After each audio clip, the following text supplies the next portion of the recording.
Welcome to lecture 28 of Financial Risk Management. This lecture will cover the concept of operational risk. Moving towards the contents, first we would try to explore different definitions of operational risk. We would see the definition in the broader sense, in its narrower sense, and how Basel II defines operational risk. Then we are going to understand how do we measure operational risk. And if you remember in the starting of Basel II Accord, we said there are three pillars. First one was the capital requirement, where we started the concept of credit risk, market risk, and operational risk. But we also saw that there was pillar 2 and pillar 3 in Basel II Accord, So we are going to explore what pillar 2 and pillar 3 is. So first, definition of operational risk. Risk of loss from the failure in the internal procedure of business. Example, breakdown in the IT infrastructure, security breach, or it can also be the result of external hazards such as theft or fire. So you would see two main ideas. First one is internal and external, and these internal or external event might pose a risk of loss, right? So for example, internal events can be the failure of the IT systems. For example, the bank's IT system might fail on certain day, and that might cause loss in the revenue. There might be security breach or external such as theft or fire or any other event that might happen can generate operational risk. So basically, operational risk would come from internal or external events, and these risks are related to the operations of a bank or an institution. So basically, these events might affect the operation, and that would generate losses. So if we divide these the definition of operational risk into three categories, first one is the broader definition, then we see at the narrower definition, and then we see how Basel II Accord defines operational risk. And this would give us an idea of operational risk in detail. So the broader definition is that it is tempting to consider operational risk as a residual risk and define it as any risk faced by a financial institution that is not market or credit risk. So a broader definition is that anything that is not market risk or credit risk is defined as operational risk. So this is the broader definition. The narrower definition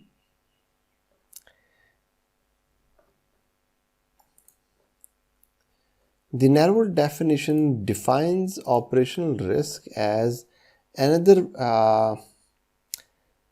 as its name implies, the risk arising from operations. So operational risk in narrower definition is any risk that arises from the operations. So this includes the risk of mistake in processing transaction, making payments. So if we are specifically discussing about financial institution or banks, then this operational risk can be a mistake in processing a transaction. So for example, instead of depositing an amount into one individual's account, it gets deposited into another individual. So this is an operational risk. Okay, so the third definition is the definition presented by Basel II Accord, and according to this definition, the operational risk is the risk of loss resulting from inadequate or failed processes. So there are failed processes, the staff or internal system, or as a result of external event. It includes legal risk but excludes strategic or reputational risk. So any reputational risk that would generate from the reputation, or strategic decisions are not included in operational risk. Okay. Further, we also look at so basically whenever we discuss about operational risk, there is an element of internal risk and external risk. So we need to define what internal risk is. Internal risks are those over which the company has control. So any risk over which the company has control would be categorized as internal risk. The company choose whom it employs. So the employees are chosen by the company. So what computer system it is going to install, what IT infrastructure it is going to install, what control it is going to have in place, for example, for fire or other events, right? So these are internal risks. As compared to internal risk, external risk include the impact of external events such as natural disaster, fire, flood, earthquakes, that would affect the operations of a firm, or specifically if we are talking about financial institution or banks. So for example, in previous days there was a flood, and that affected the internet and electricity supply to many banks and brokerage firms, and that resulted in disruption of their operations. So this would be categorized as external risk because it wasn't generated from internal events, rather than it was generated from external events.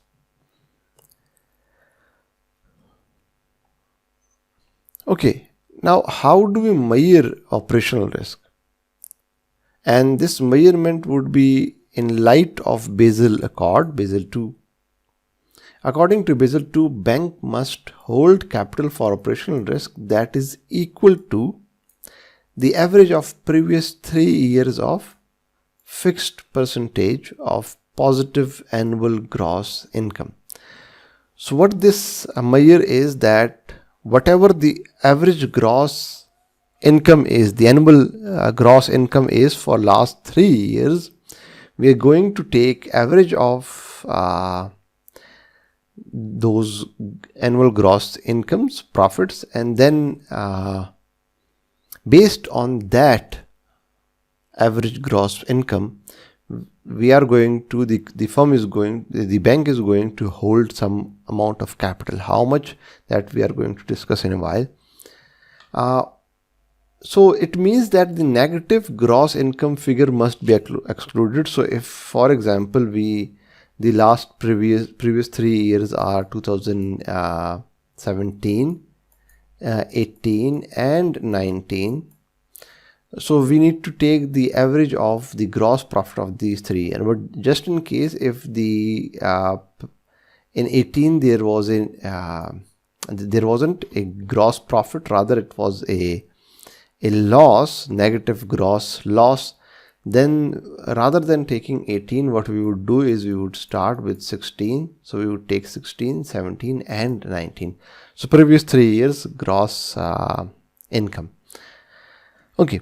So here's the formula, and the formula is it is simply the formula of finding the average of gross income. So y is the positive gross income over the previous 3 years. We add them up and we divide by n.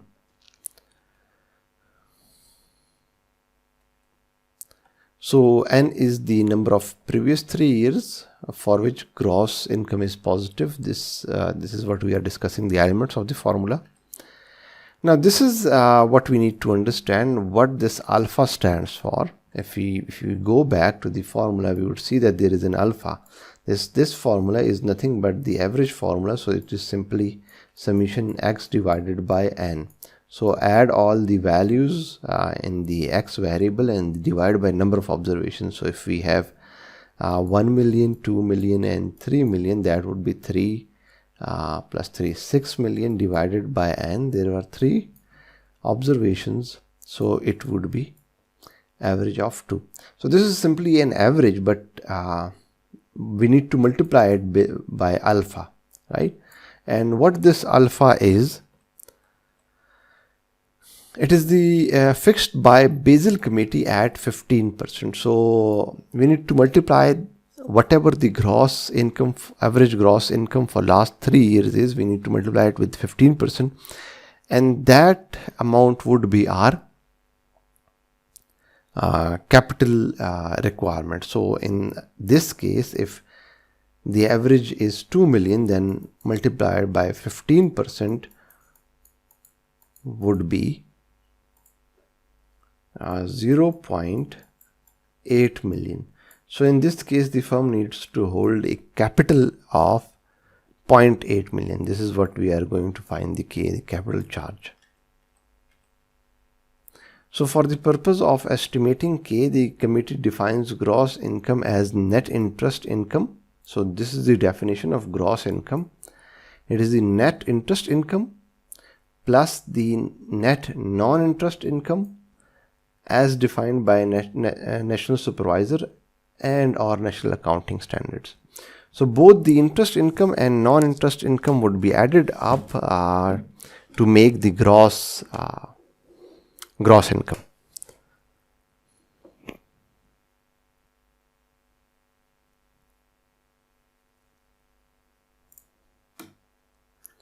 Okay, so let's move to next slide. And we have covered the pillar 1 of Basel 2, and in pillar 1 we discussed credit risk, where we saw how to calculate RWA, etc. Then we discussed market risk and we used VAR to calculate market risk. Then there is operational risk, and we have used a formula we just discussed, the average gross profit of last 3 years to calculate operational risk. So next we move to pillar 2, which is the supervisory review, and this tells us, this pillar explains the role of supervisor, which in most cases is the central bank of a country. In Pakistan, it's State Bank of Pakistan. So the role of central bank in supervising the banks. So the regulators have the discretion to consider a local condition in their implementation of Basel Accord. So there is somewhat leniency in terms that the regulators or the central banks have the discretion to consider local conditions while they are implementing the Basel rules.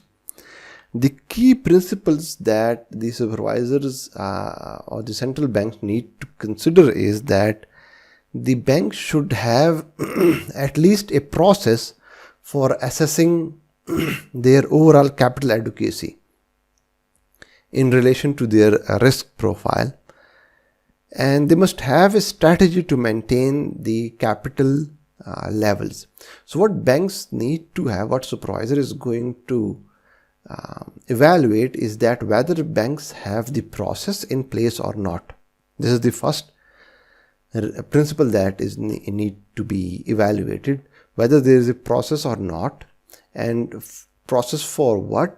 Process for assessing the capital adequacy, whether the capital is adequate or not, whether there is a process for assessing this thing or not, and then whether there is a strategy to maintain the capital levels or not. The second principle that the bank is going to evaluate is that supervisors should expect bank to operate above minimum regulatory capital. This is what supervisors need to assure, that banks are operating above the regulatory requirements. For example, it is 8% in Basel Accord, and banks Okay, so next point is that supervisor should intervene at an early stage to take corrective action and prevent capital from falling below minimum requirement. So if in case there is going to be an event where the capital requirement is going to fall below the minimum level, the capital is going to fall below minimum level, then supervisor's role is to intervene and take corrective actions. For example, there was a bank by the name of KSB Bank, and there was capital requirement issues with that bank. So the State Bank of Pakistan introduced some restrictions on the depositors of that bank. So the restrictions were that there was a limit on the withdrawal of deposit. Okay, the last pillar, the last element of Basel II Accord is market discipline. And what market discipline explains is that banks should disclose some amount of information. So banks should disclose more information about the way they allocate capital and the risk they take. So basically, banks should have a disclosure on the process of allocation of capital and the how much capital is allocated, what are different how much capital is from tier 1 and tier 2, and the risk of those capitals. So banks are required to fully disclose their risk assessment procedures and capital adequacy. Then again, the procedure need to be disclosed. What are the procedures that bank follow for risk assessment?